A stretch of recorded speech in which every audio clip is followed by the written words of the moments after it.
Di awal episode ini, kita langsung menuju pada Sudawirat yang pada saat itu sedang menunggangi kudanya untuk bisa cepat-cepat sampai ke Malwapati setelah Purna melakukan tugasnya mengawal Raden Danurwenda. Namun, tiba-tiba saja ada sebuah cahaya yang menghalangi penglihatannya sehingga Sudawirat pun terpaksa menghentikan laju kudanya. Pendekar andalan Malwapati itu pun merasa seperti ada sesuatu di balik cahaya terang yang menyilaukan mata itu. Ya, benar saja, ternyata ada pintu Doraemon di sana. Dan ketika Sudawirat mencoba mendekatinya, tiba-tiba ada angin puting beliung sangat kencang yang mendorongnya untuk masuk ke pintu itu, yang akhirnya membawanya ke sebuah tempat berbentuk istana yang lumayan megah. Ketika Sudawirat kebingungan dan bertanya-tanya dalam hati di mana ia saat itu, tiba-tiba ada sebuah suara yang memanggilnya dan terasa tidak asing di telinganya. Ya, ternyata orang tersebut adalah sosok Suliwah yang memang telah lama ia tak bertemu dengan tabib hebat tersebut. Namun, Suliwah kali ini sangat berbeda dengan Suliwah yang selama ini dikenalnya, karena pendekar Malwapati itu tampak duduk di sebuah singgasana mewah dan dengan pakaian mewah bagaikan seorang raja. Oh iya, Lokahita juga bersamaku di sini. Lokahita? Ya,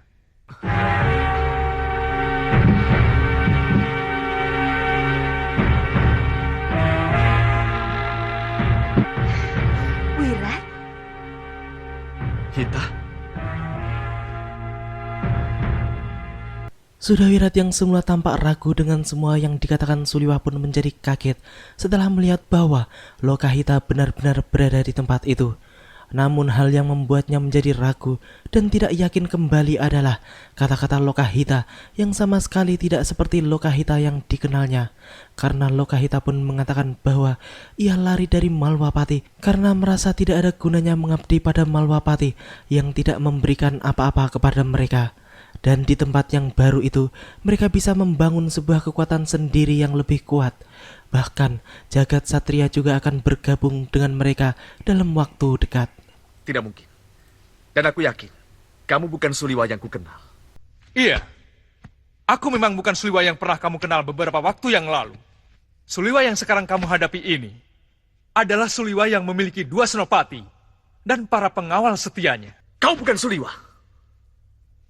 Baiklah, kalau begitu, aku akan buktikan kepadamu bahwa yang ada di hadapanmu benar-benar Suliwa yang pernah kau tahu. Suliwah pun kemudian segera memeragakan jurus-jurus yang biasa ia gunakan supaya Sudawirat mau mempercayainya.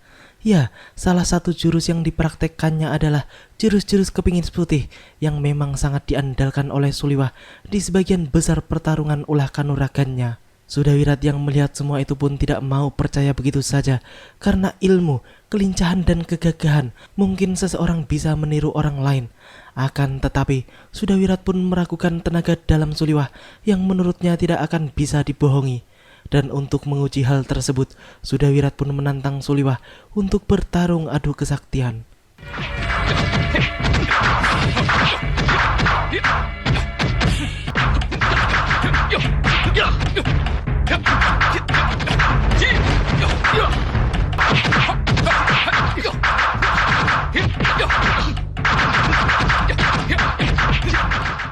Ya, pertarungan mereka pun cukup sengit dan mereka sudah menghabiskan beberapa jurus untuk bertarung.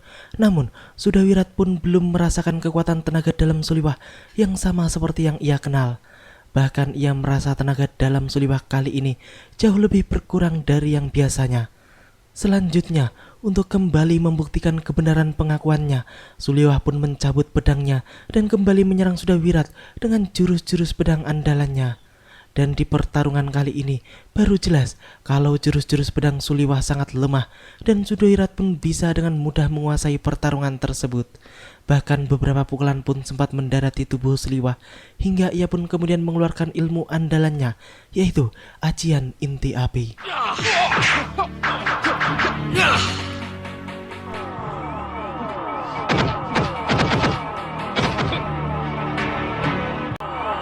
Aji inti api. Mana tenaga surya yang kamu miliki? Yang katanya warisan dari ayahmu sendiri. Yang aku lihat hanya getaran tanganmu yang mulai melemah, Suliwah palsu.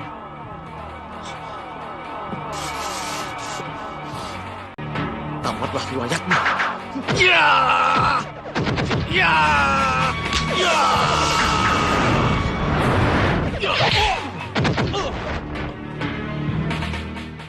Sudawirat pun sedikit terkejut melihat perubahan pada tubuh Suliwah yang kini berubah menjadi orang lain yang sama sekali tak dikenalnya. Ternyata ia adalah seorang raja yang malih rupa menjadi Suliwah, dan Lokahita pun juga tampak berubah menjadi seorang patih. Luar biasa kamu, Sudawirat. Ternyata seorang patih. Sang Prabu, kenapa kau malih rupa? Dan mengapa kau paksa aku ke sini? Kini kita menuju Malwapati, di mana pada saat itu di Katemenggungan tampak Temenggung Prabaswara yang telah berubah nama menjadi Prabaskara.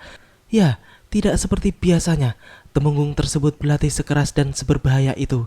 Bahkan para prajuritnya pun merasa bingung mengapa sang Temenggung tiba-tiba berubah perangai menjadi galak dan panasan seperti itu. Dan yang paling parah adalah banyak sekali prajuritnya yang menjadi korban keganasannya yang memang tak terkendali itu.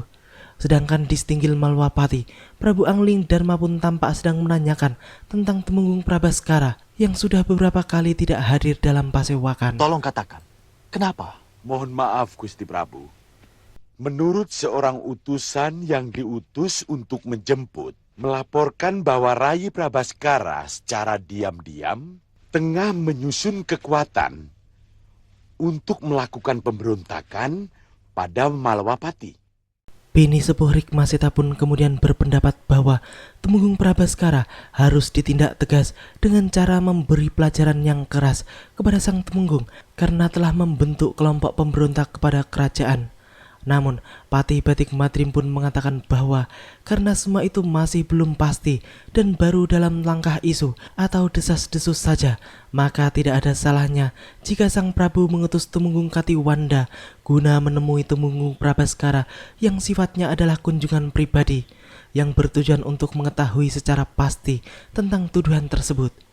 Dan apabila memang Temenggung Prabaskara benar-benar terbukti melakukan makar, maka barulah mereka bertindak tegas sesuai dengan aturan dan hukum yang berlaku di Malwapati.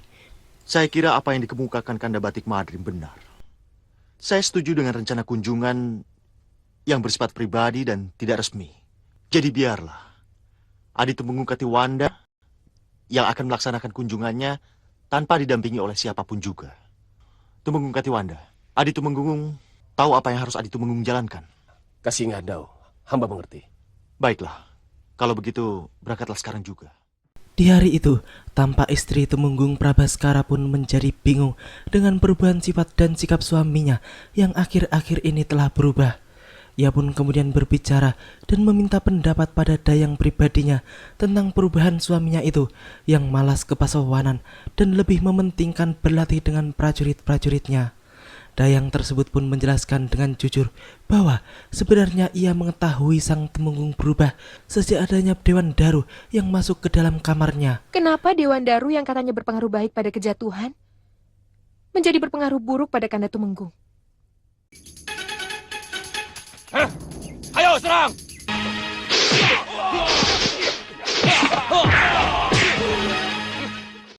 Temenggung Prabaskara benar-benar seperti manusia kesetanan. Ia pun terlihat bukan berlatih, namun justru mencelakakan para prajuritnya yang tidak tahu apa-apa itu.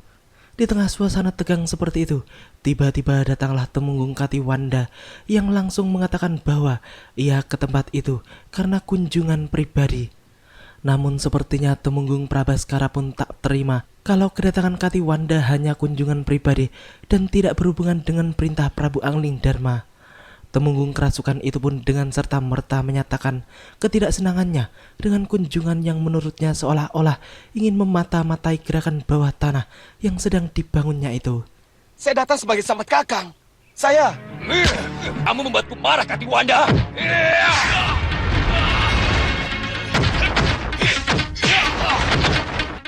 Benar, dia bukan Prabaswara yang aku kenal. Hentikan, Kanda! Sudah, Kanda! Sudah, cukup, Kanda! Istri Temenggung Prabaskara yang melerai perkelahian pun kemudian mengajak Temenggung Katiwanda untuk berbicara bersama dengan dayang pribadinya. Ia pun meminta maaf atas sikap suaminya itu yang sangat kasar dan brutal tersebut. Ia pun juga menjelaskan bahwa sifat suaminya berubah seperti itu sejak datangnya Dewan Daru ke dalam kamarnya beberapa waktu yang lalu. Kakang Temenggung menjadi aneh seperti itu sejak datangnya Dewan Daru dari langit ke kamarnya. Dewan Daru dari langit. Iya, Dewan Daru. Ini benar-benar aneh. Di Malwapati, Angling Dharma pun menanyakan tentang Temenggung Katiwanda yang dirasa sudah terlalu lama melakukan tugasnya, namun sampai saat itu belum juga kembali ke istana. Hal itu membuat Sang Prabu merasa ada sesuatu yang aneh. Angling Dharma dan Batik Madrim pun yakin bahwa perubahan yang terjadi pada diri Temenggung Prabaskara adalah karena pengaruh buruk yang mungkin dilakukan oleh musuh Malwapati karena mereka ingin menghancurkan Malwapati dari dalam. Tapi siapa lagi yang melakukannya? Jelas. Musuh Malapati. Itu sudah jelas. Ingin menghancurkan kekuatan Malapati. Ya, Kanda benar. Jadi tugas kita sekarang adalah mencari tahu siapa yang membuat pengaruh buruk itu sebelum keadaan menjadi ngobrol-ombro. Kita harus menghentikan ini. Iya.